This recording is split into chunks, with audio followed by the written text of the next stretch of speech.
I think this is the closest I'll ever get to having a hot take, but Big Mouth is not that bad, actually. The humor is an absurd blend of witty crassness, and the show's premise openly invites controversy, but the series possesses an earnestness that opens the door for meaningful storytelling. The concept of hormone monsters feels like a creative interpretation of the internal family systems model developed by Richard C. Schwartz. It's an approach to therapy that postulates that our minds are made up of many different parts, each with their own wants and goals for the primary self. When you really think about it, Big Mouth is just R-rated inside out. Crying helps me slow down and obsess over the weight of life's problems. I'm not here to passionately defend this series. Like every other show in existence, it has some shortcomings, and maybe one day I'll talk more about that in depth. I do, however, want to praise its spin-off before its second season is presumably released later this year.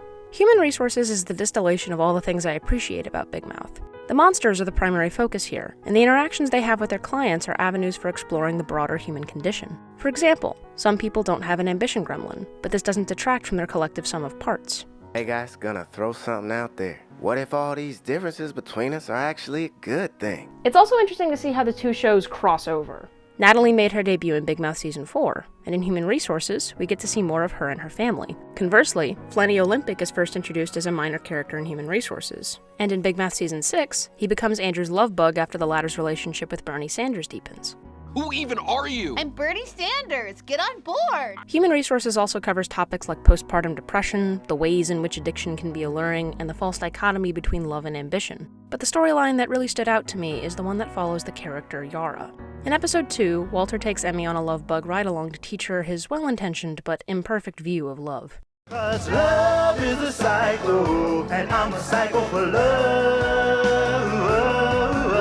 The last client they visit is Yara, who lives in a nursing home because her Alzheimer's disease has progressed into dementia. Walter takes her through some of her favorite memories, drinking tea at a cafe in Beirut and meeting her paramour Sophie on the beach. The fantasy shatters when Yara's son Amir comes to visit her.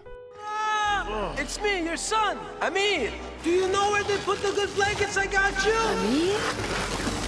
You know, the good blankets, the one with the Yorkshire Terriers you love. Sophie. Not Sophie. Why not Sophie? Amir. A couple of really interesting things happen in this scene. Disrupting the memory triggers a bout of anxiety for Yara, and Walter briefly turns into a hate worm because the situation is infuriatingly unfair. But the smell of her favorite rose tea brings Yara back to herself. This is my son Amir. He visits me every day, and he takes the best care of me. Emmy is initially confused by what she's witnessed. These episodes happen on a daily basis, and sometimes Walter truly loses himself in the anger, but that never stops Amir from visiting.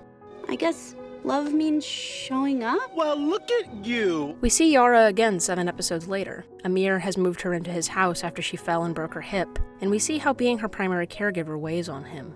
Okay, Mama, time for breakfast. Look, teeny bonbon. Ma kilna badna bonbon. Keith from Grief joins Amir's team of monsters to help kickstart the mourning process, but his logic rock wants nothing to do with this sentient sweater. Okay, let's go, Keith. We don't have the time or inclination to be sad today. I just want to make sure you both have my card. My mantra is on there. The only way out is through. Ignoring grief makes it harder to deal with, and over the course of the episode, Keith becomes a massive, inescapable force. But letting that emotion express itself is a freeing process. I love my mama so much, but she is dying.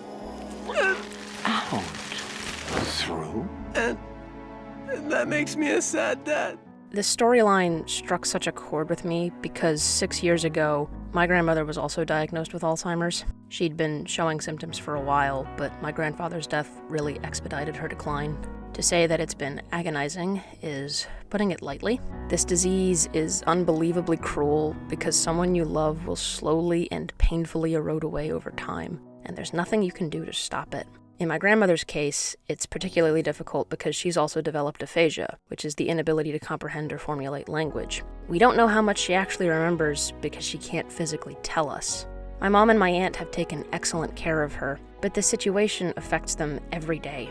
There's the guilt that comes from putting your parent in a facility, the financial stress of affording good care, and the underlying resentment towards a universe that is relentlessly callous. I'm just trying to be a good son. I know. I've had a front row seat to these struggles, so I thought there wasn't anything new for me to learn about this process.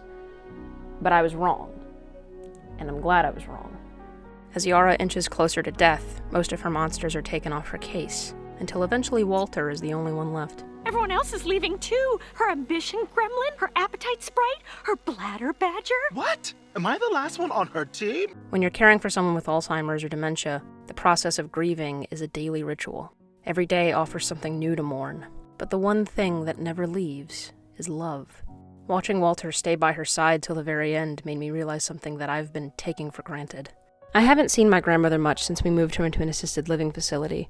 Life gets busy and time slips away without our consent. But a part of me dreaded visiting her because of how much it hurt. All I could see is what she'd lost. But whenever I do visit her, her face just lights up with excitement. She's forgotten so much, but her love for me still persists. And it took a raunchy Netflix cartoon to make me appreciate this. Life is cruel and unfair, but it's also so fucking precious. There are plenty of reasons to dismiss Big Mouth and Human Resources. Does the humor venture into disgusting territories? Absolutely. But some of the jokes are utterly hysterical. Is the art style appealing?